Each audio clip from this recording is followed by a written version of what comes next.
একদিন এক প্রজা অনেক মনের কষ্টে রাজার কাছে যায়, গিয়ে বলে যে মহারাজ, আমি যে রাস্তা দিয়ে আসি সেখানে আমার লোকে গালাগালি দেয়, আমার পেছনে সমালোচনা করে।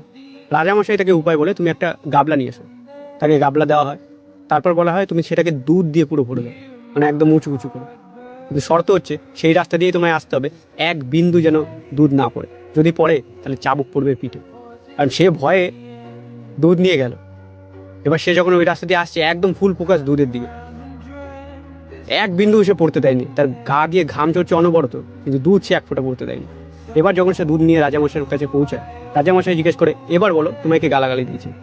সে বললো, মহারাজ কেউ তো দেয়নি। এমনটা না, ওকে গালাগালি দিয়েছে কিন্তু ওর কানেই আসেনি, আমরা শুনতেই পাইনি। মোরাল অফ দ্য স্টোরি, তোকে যদি লাইফের ডিস্ট্রাকশন খতম করতে হয় তাহলে put your head down and work. কাজে মন দিয়ে কাজে ফোকাস কর, এটা হচ্ছে ফোকাসের সৌন্দর্য। বাকি জিনিস তোর চোখের সামনে থাকবে বাট তবুও ব্লার করে দেবে।